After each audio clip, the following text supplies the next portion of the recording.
keyboard exchange international.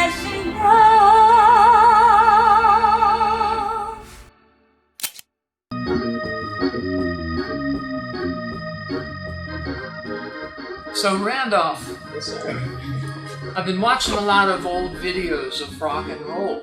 Okay. And I know you're primarily a church musician, and you do every week you're doing church music. You know, it's praise and worship, church music, hymns, but the chord structure I found when I was playing in praise teams is really quite identical to rock and roll music. At least when I was. So I want you to be familiar with rock and roll music. Okay. The chord structure is very, very similar. In fact, sometimes it's exactly the same. Okay. Chords are chords, you know? Right, for sure. Yeah, so I was listening to a song called Livin On A Prayer by a group called Bon Jovi. Have you ever listened to that? Not familiar. Okay, so what we want to do is we want you to watch that video with Rachel, maybe. Rachel's on camera, by the way, folks, and she's doing a great job. She's actually graduating from Full Sail University this coming month. Oh, congratulations. Yeah, Thank you. So she was recommended to us by some of the administrative staff at Full Sail, so we're very lucky to have her as part of the team. Awesome. So anyway, I digress, but I often do. At any rate, I wanted to give you a heads up about the song Livin On A Prayer. And I want you and Rachel, especially because you haven't heard it before, to react to it, sing it for the first time.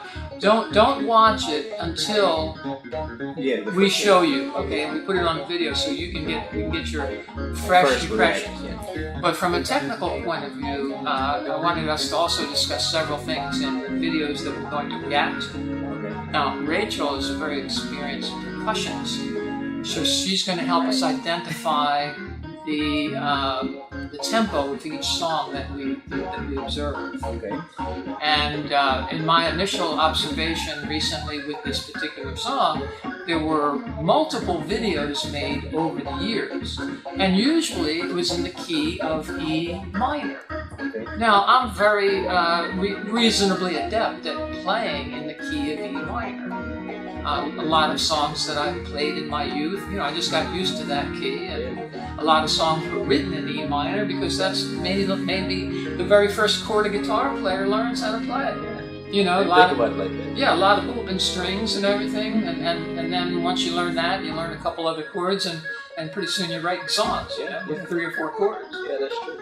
But when they switched, one of the later videos that this group did was at the Rock and Roll Hall of Fame induction ceremony. Okay. And it was just actually this morning, I said, let me check this out, and maybe I'll play along a little bit with it, because I want to talk with Randolph and Rachel about this song. I think we should do a reaction video to it. Okay. But then I played an E minor, and I said, what's my guitar out of tune? What's going on? No, I don't think so. Then I went up and I found an E flat minor. And then I was able to play along. So then I thought, well, maybe Randolph should play on this one. But here's what's happening, okay? And this is too soon for you to probably even have experienced yourself. Mm-hmm. But as we age, and if we are singers, we might say to the band, look, that high note, that's a little tough for me to hit. No. I'm getting a little strain in my voice. I go home with a sore throat after singing that song. Let's lower that a half step. Yes, okay. So this particular song, and I've observed this with other videos of rock and roll stars, as they get older, they start lowering it a half step. Yeah. Make it more comfortable for them. Yeah, makes sense. Totally understand it. Mm-hmm. So yeah, we understand it. But I also thought, well, now that it's in E flat minor, maybe I should have Randolph play along instead of me. Okay, no problem. But it's a good way to force ourselves how to learn how to transpose. Yes. So let's say you know a song in E minor, and you want to play along with the original artist, but because they're trying to protect their throat, they lowered a half step. Well, now, as someone like us that wants to play along with them, we're kind of compelled to learn how to transpose. Yes. I actually experience that quite often, even at church from a week-to-week basis. Sometimes the leader of the song is not comfortable with the key of the original record, so they say, hey, can we do it in another key? And what do? You usually drop it down a half step? Well, just depending on where they're comfortable, because sometimes it can be a whole step or whatever. Or you're half an octave. Exactly. Yeah. Well, okay.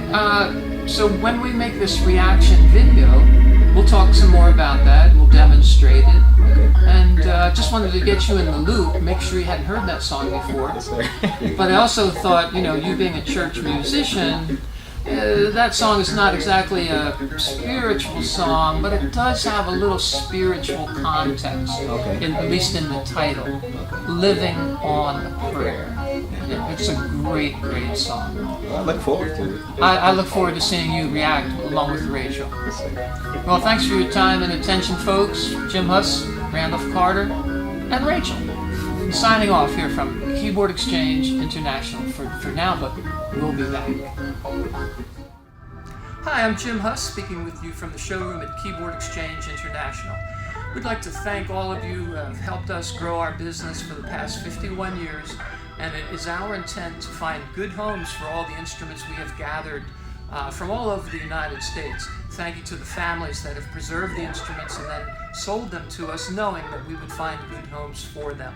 If you, on the other hand, are in need of an instrument, please give us a call. There's been a lot of effort to gather these instruments together, and we would like to make you part of the Keyboard Exchange International family. Let's all work together to keep these fine instruments going long into the future so that we now and future generations can continue to enjoy the wonderful sound of the Hammond tone wheel organ. God bless. Signing off.